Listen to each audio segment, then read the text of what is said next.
I wanted to briefly go over the process I used to build these gear sets for the Toyota. So jumping right into East Coast's website, you'll find your axles in a tab, and you're looking for the Toyota 8-inch front suspension clamshell, and then the Toyota 8.2, which is pretty much universal for these trucks in the rear.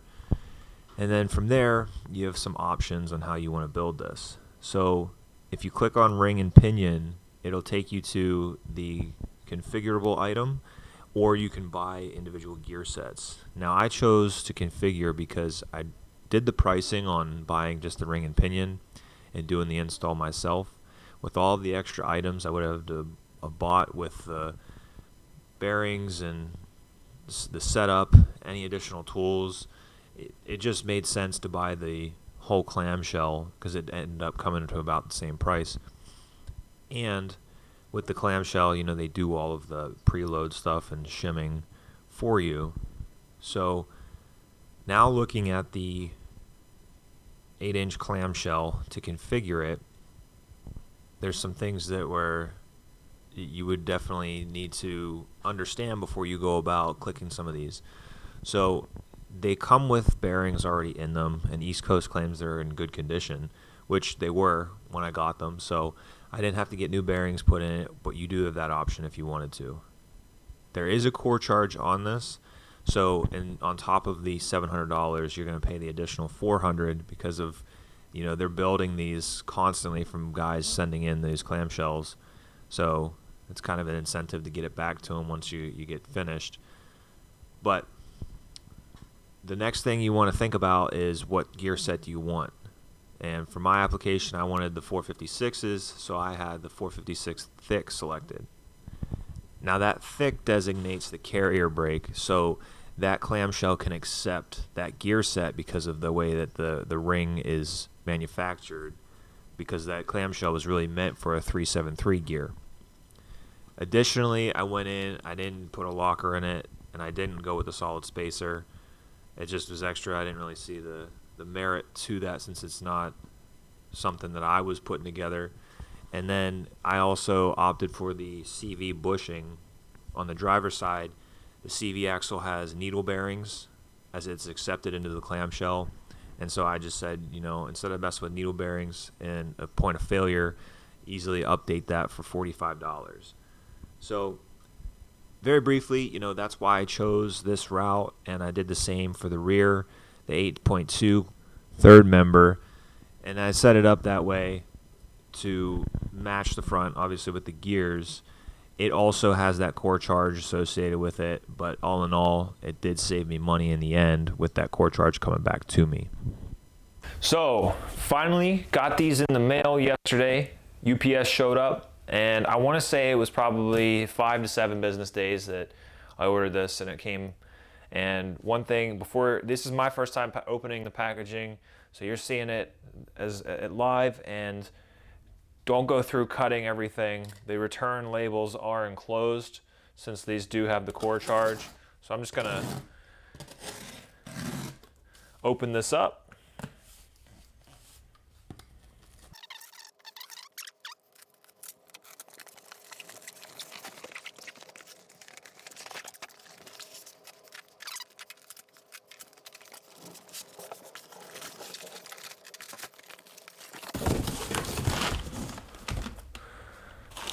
All right, there you have it.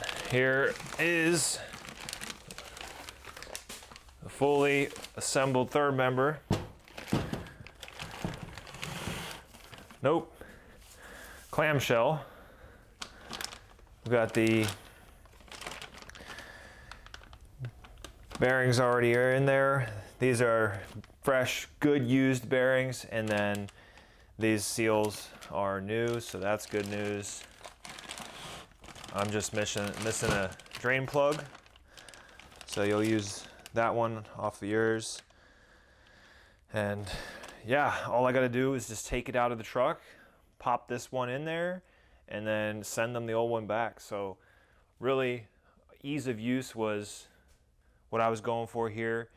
I'll probably end up rebuilding the gears in the Bronco here in the next few years. So just wanted to do a weekend project here. I got other stuff going on, but I got my clamshell. You can assume that the third member looks the exact same, but I mean, this thing looks like it's in great condition. They probably even painted it for me. So super excited to get this in the truck. So I'm gonna get over to the lift, get the 4Runner off the ground, and then we'll go through step by step what I need to do to get these in the truck. Stay tuned. So the plan was to do this on a lift, but I'm not sure how long it's going to take just by myself, and the hours for the lift are pretty messed up right now. So I do have a small amount of space back here by the shed to be a garage someday, hopefully. But I'm going to get this thing up on jack stands, remove all the tires. That way I can start unbolting things underneath and pull axle shafts so that we can get these clamshells out of here, third members, and put the new gears in. So get the time lapse rolling, stay tuned, and we're going to start talking about disassembly for each third member.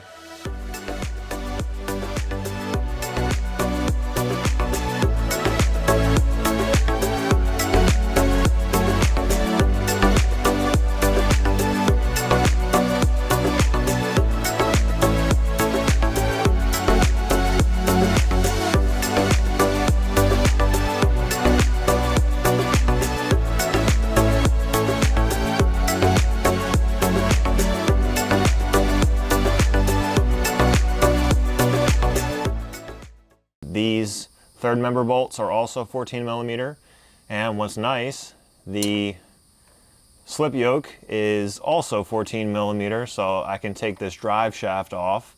The back side, I'll hold that in with a wrench, and then I'll use my socket and get that off. So let me get started and turn in some of these bolts out, get some of these out of the way, and then we're going to talk about taking the third member out of here.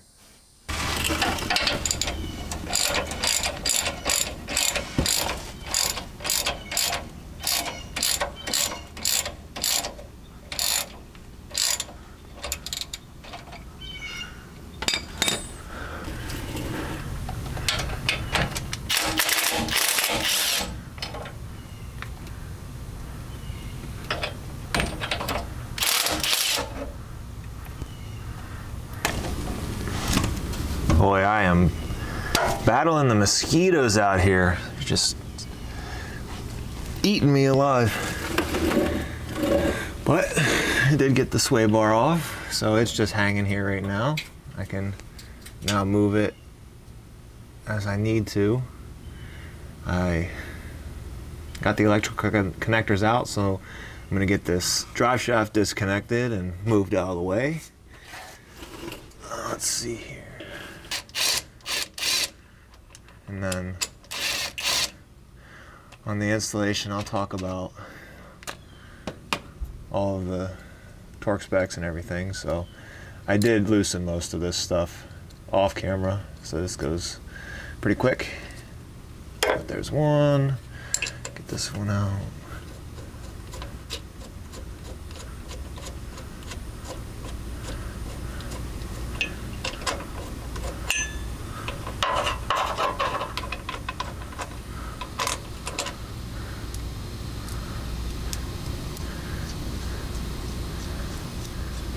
So the nut goes towards the third member, and the bolt goes through the front side here. Maybe, depending on if this is difficult or not, put it back, the transfer back in neutral to get these out of here, but should be able to reach around top of it and get this last one. I don't know if you can see on camera, but I am already starting to lose differential oil because I loosened the third member bolts. So what we'll do after I get this stowed away is drain the fluid.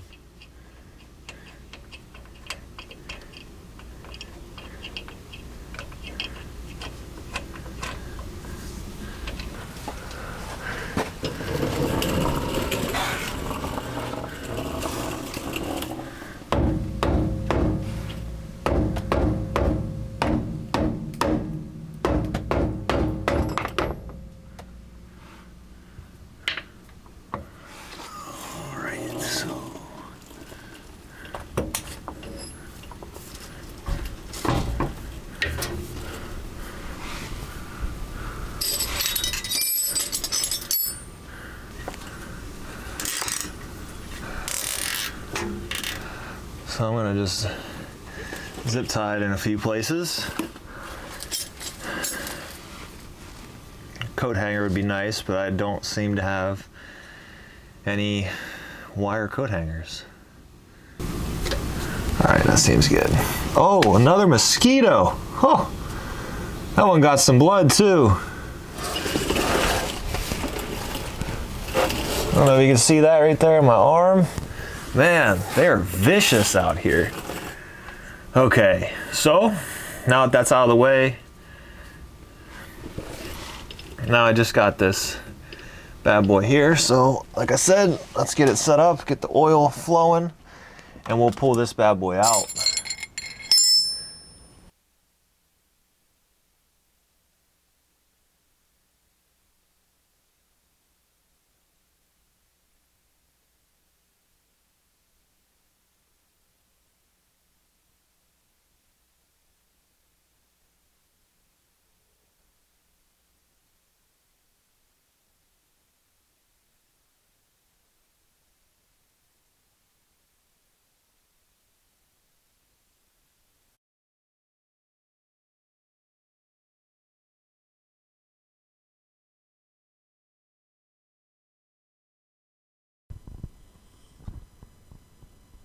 Now that we're getting close to pulling the axle shafts out, there's a few bolts to take out and get this thing separated so you get your third member out of there. So the first thing I'm doing here, I'm disconnecting the brake line, and all I'm going to do is just crack it open so that I can get it out of this bracket and then reconnect it.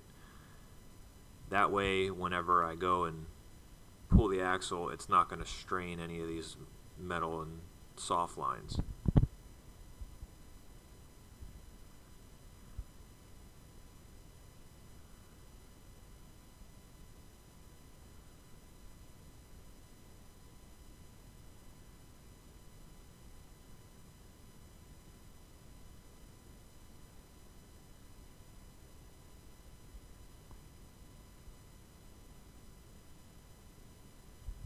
So I just reconnected the soft line outside of that bracket, and now moving on to the actual hub bolts in the back. So you disconnect the 4 of these bolts here,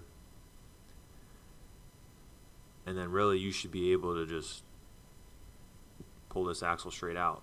But one thing I do want to point out is when you do pull the axle, if you're not replacing any seals, you want to be careful that you don't let this thing droop in that housing, even ever so slightly over time. If you let it sit there, it'll start to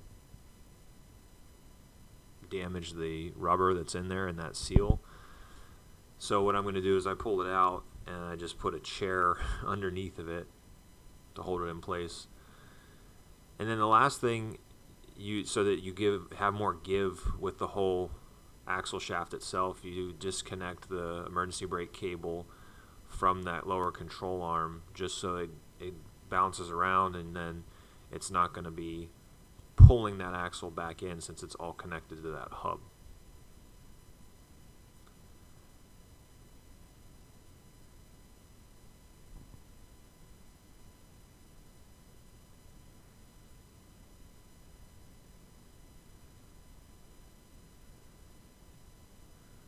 So here, as I said, I support this. There's an O-ring there that I had to get back on that housing, but I let this hang for a second and then I put my chair under it. But as you can see, that soft line still connected to the hard line enough so it's not overstretched, and by pulling it that far out, you should now be able to take that third member right out of the actual housing. All right, so the axles on each side are pulled out. What I'm gonna do now is just put this drain plug back in. Just wanted to take a look at it, see how many little pieces of metal I can see on it. There's some sludge. I don't know if that looks that great, but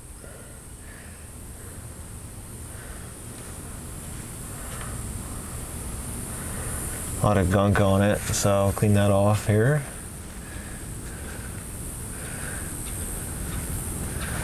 I imagine that's the break-in process of when the car was new, but nothing crazy, so that's good.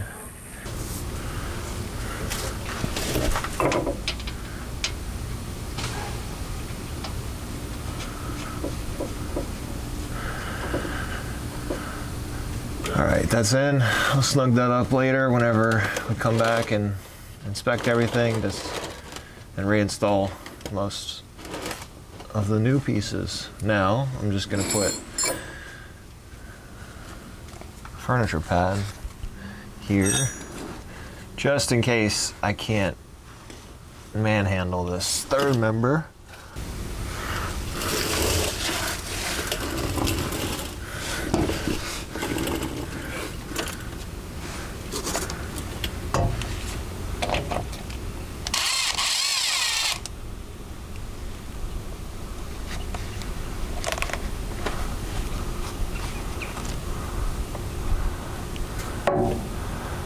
There's a washer that goes with that. So there's one right above this actuating member of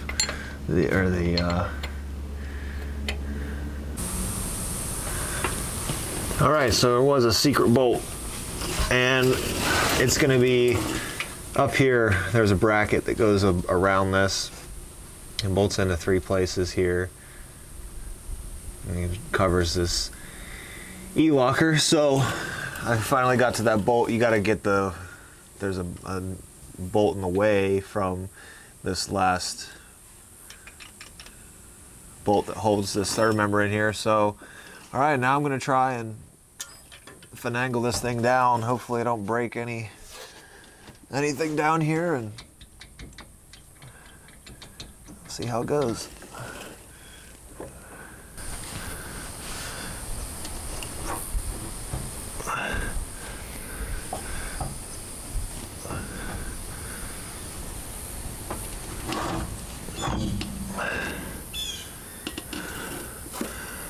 All right, so looks like this e-locker has to come off in order to clear the stud that's here. So now we're looking at the top of the e-locker actuator, and there's 3 connections that you need to disconnect. The first is going to be a vacuum line. You just pop that loose, and then the second 2, so 2 and 3, are electrical connectors up top. So make sure you get those disconnected before you start taking bolts off and pulling it out.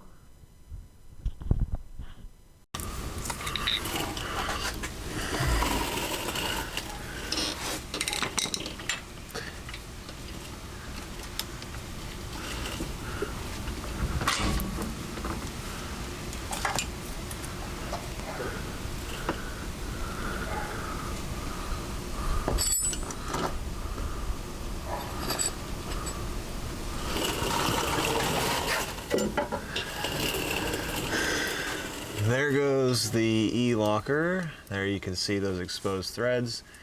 And let's hope that the third try is a charm here. Get my blanket all situated here, because this It's probably not going to be too light.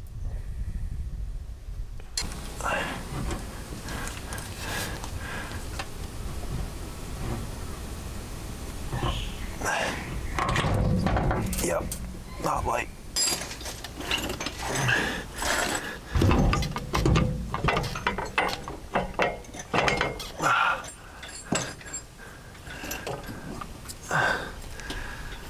All right, my fingies. All right, so 2 cleanup items as I have the third member on the bench. First is, this is the E-locker, and what I had to do was just pry on it. This O-ring was keeping it in place, and it wasn't allowing this whole third member to come free from the axle housing itself. So this has one of those sensors. So I pried on it and got it off so that I can then pull this out, and this has the second sensor here. So I just grabbed the closest socket I had. It's actually 1 1/16, and loosen this. And so really all I need is this piece for the new third member. This will screw right in, and that's it. The E-locker will also get carried over, but I'll put that in whenever it's on the truck. So what I'm going to do now is get this thing packaged up, send that back to East Coast Gear Supply, and I'll get the other one ready. I just have to go get some RTV and a gasket potentially, and it'll be ready to install. So we'll do the reverse of what we just did. Now all I need to do is get the shift sensor in here, and that's going to be 30 foot-pounds, and I'm using a 1 1/16 socket deep well so that I don't mess up the plastic in the sensor, and make sure that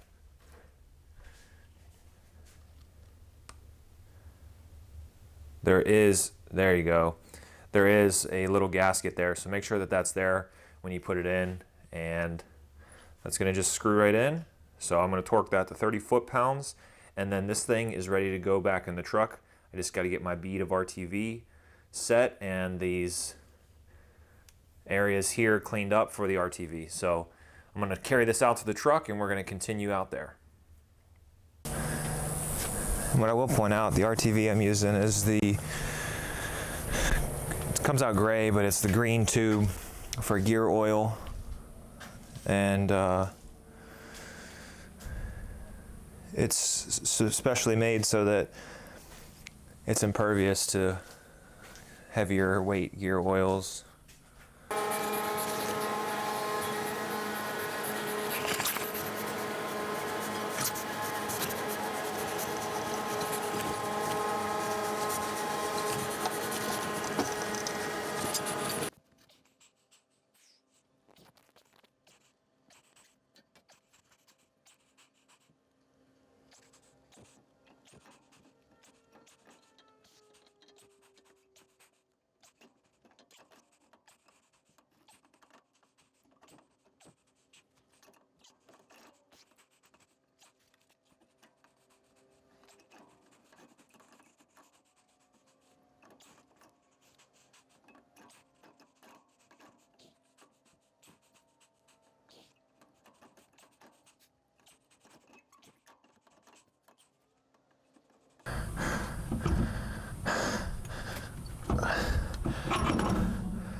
Now that the third member is in the axle housing, we're going to go ahead and slide these axle shafts back into place.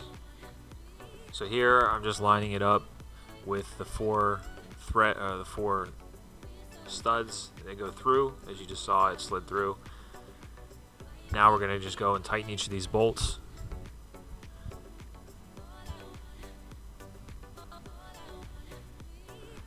The torque spec on these four are going to be 60 foot-pounds. And as I go around and torque these, Last thing to mention, if you did disconnect your brake lines, you'll want to pop that loose and filter it through the bracket that holds the soft line to the hard line. Get that snugged back up, and then bleed out your brakes once it's all back on the ground.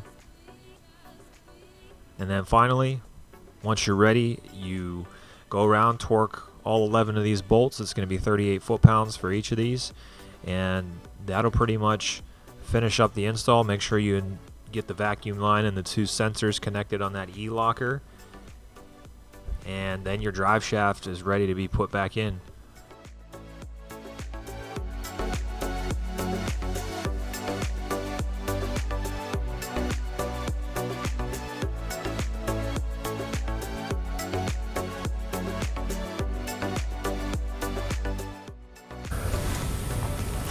All right, as promised, we've got the drive shaft almost fully hooked up.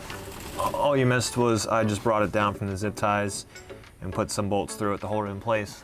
Now what you want to do is find your through bolts, and they have some kind of green residue on them. I'm going to imagine that's some type of Loctite, just maybe a Japanese version, I don't know. But what you're going to do, make sure that the head of the bolt and the washer goes through it, and then the nut goes through the backside, and you match those two up. I'm going to take some high strength thread locker and put that on these threads, and then this is a 65 foot-pound torque spec, so you'll just get your 14 millimeter wrench and socket and torque these two down, and there's my 65. So I'm gonna go do the rest of these, and all you need to do is have your transmission in neutral and your transfer case, and then you can just rotate this by hand. So that's it. That's the installation, and I just got to bleed the lines for the brakes in the back because I popped them open and put the tires on, and that's that. Fill it with fluid and move on to the front. So if you have any questions about the back, let me know. I'd be happy to help, but that's the process. I tried to put as much as I could there. If I forgot something, feel free to reach out. And as always, stay tuned. We're going to do some cool stuff. It just takes some time, so hopefully you enjoyed this part, and now I'm going to get ready on the front.